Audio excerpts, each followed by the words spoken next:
அன்பும் பண்பும் பாசமும் நிறைந்த நட்புகளுக்கும் உறவுகளுக்கும் என் இனிய காலை வணக்கம். இன்று ஒரு குறள், அதிகாரம் 54, குறள் எண் 535. பொச்சாவாமை. முன்னுறக் காவாது இலக்கியான் தன்பிழை பின்புறு இறங்கிவிடும். தெய்வப்புலவர் திருவள்ளுவர் தன்னால் காக்கப்படும் துன்பங்களை அவை வருவதற்கு முன்னே அறிந்து காவாது மறந்திருந்தான்.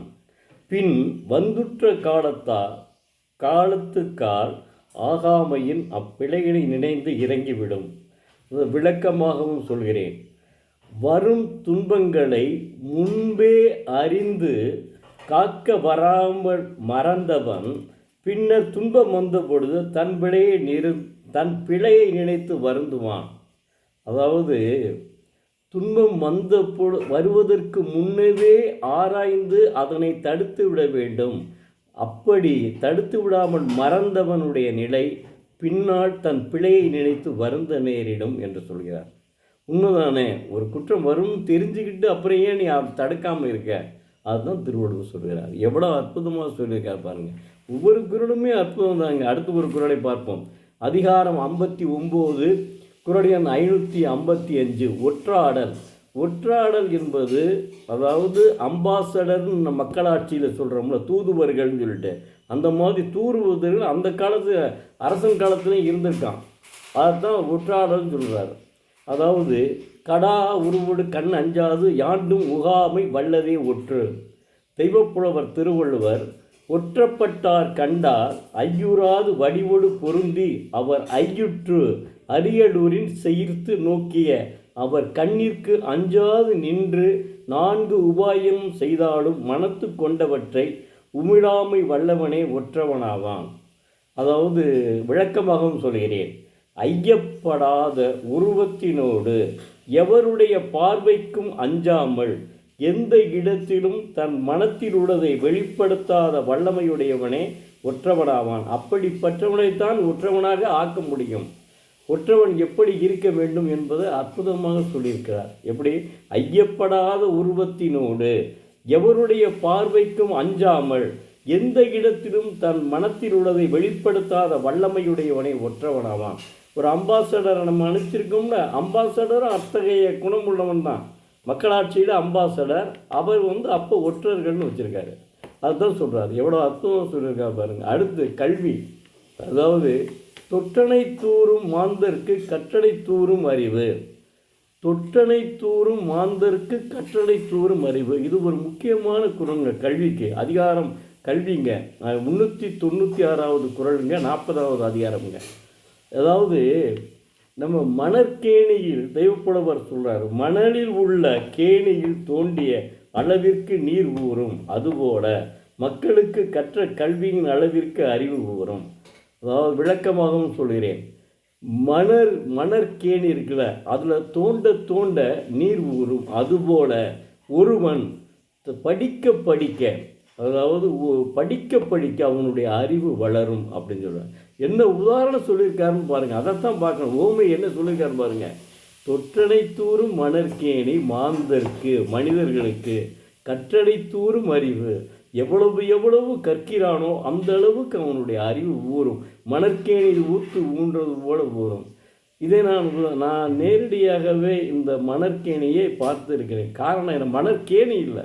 அவர் அந்த காலத்தில் 2000 ஆண்டுகளுக்கு முன்பு எழுதியிருக்காரு. ஆற்றுங்கரை வைகை ஆறு இருக்குல்ல, நான் என்னுடைய சொந்த ஊர் பரமக்குடி தாங்க. பரமக்குடி அருகிலே ஒரு கிராமம். நான் படித்ததெல்லாம் பரமக்குடி 1000 வைசிய உயர்நிலைப்பள்ளி, அரசு உயர்நிலைப்பள்ளி ரெண்டுலேயுமே படிச்சிருக்கேன். அதுக்கடுத்து கல்லூரி தான் ராமநாதபுரம் அரசு கலைக்கல்லூரி. அப்போ நான் படிக்கையில் அங்கே என்ன செய்வோன்னா, நான் டெய்லி 8 கிலோமீட்டர் போயிட்டு வந்தால் படிச்சுட்டு இருந்தேன். சில நாட்களுக்கு தங்க வேண்டிய சூழ்நிலை ஏற்படும். அப்படி தங்கினால் என்ன செய்வேன் தெரியுமா? குளிக்கிறதுக்கு ஆற்றுக்கு தான் போவேன். அப்போ அந்த ஆற்றுக்கு போகையில் ஒரு இது தோண்டி இருக்கும். அப்போ நாங்கள் என்ன செய்வோம்னா, அந்த தண்ணியை நான் போய் குளிக்கிறேன்னு இன்னொரு ஃப்ரெண்டு வந்திருக்காரு, அவரை அடுத்த ஊற்று எடுத்துக்குவேன், நான் இந்த ஊற்று எடுத்துக்கிடுவேன். அதை என்ன செய்வேன், அப்படியே தோண்டி இது பண்ணி விடுவேன். அந்த ஒரு கப்பு கொண்டு இருக்கணும், அந்த கப்பில் அள்ளி ஊற்றிடுவோம். ஊற்றுனோட கம்ப்ளீட் அந்த பழைய தண்ணி பூரா போயிடும். போன உடனே புது தண்ணி அப்படியே ஊறுங்க. அந்த தண்ணியில் தான் குடிப்பேன். அப்போ இது வந்து எப்போ நடந்ததுன்னா 1971 எஸ்எஸ்எல்சி. அப்போ அந்த 9, 10 அந்த 70, 69, 71 இந்த நிகழ்வுகளில் நடைபெற்ற நிகழ்வு இது. இதை நான் கண்கூடாவே பார்த்து குடிச்சிருக்கேன்னு சொல்கிறேன். அதை தான் அவர் சொல்கிறாரு. மணற்கேணின்னு சொல்கிறார். மணலில் உள்ள மணற்கேணியில் தோண்ட தோண்ட நீர் ஊறும், அதுபோல் படிக்க படிக்க அறிவு வளரும் என்கிறார். என்ன அற்புதமாக, அதாவது அற்புதமாகத்தான் எல்லாத்தையுமே சொல்லியிருக்காரு. அதனால தானேங்க இன்றைக்கி 60 மொழிகளில் மொழிபெயர்க்கப்பட்டுள்ளது. இந்த வருஷம் இந்த ஆண்டு நிதிநிலை அறிக்கையில்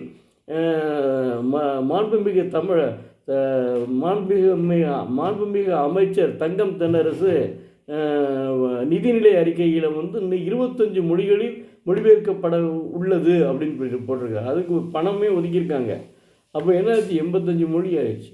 உலகப்புறம் நேற்று கூட நமது திருவள்ளுவர் மன்றத்தினுடைய தலைவர் ஐயா சுப்பிரமணிய ஐயா அவர்கள் கூட சிங்கப்பூரிலே இப்போ ஒரு சிலை திறந்ததை எனக்கு வாட்ஸ்அப்பில் அனுப்பியிருந்தார். அது மாதிரி இப்போ எனக்கு வந்து மறுபடியும் ஏற்கனவே 2 மாதத்துக்கு முன்னாடி ஜெர்மனியில் சிலை திறந்தாச்சு, இப்போ சிங்கப்பூர்லேயும் சிலை திறந்தாச்சு. இப்படி உலகமெங்கும் சிலை திறக்கப்படும். ஏன்னா வர்றவன் பூரா கன்னியாகுமரியை பார்க்குறான். கன்னியாகுமரியை பார்த்த உடனேயே இவ்வளோ பெரிய சிலையில் வச்சுருக்காங்களே ஒரு கடற்கரையில், அவர் யார் அப்படின்னு கேட்குறான். கேட்டு அந்த நூலை படிக்க ஆரம்பிக்கிறான்.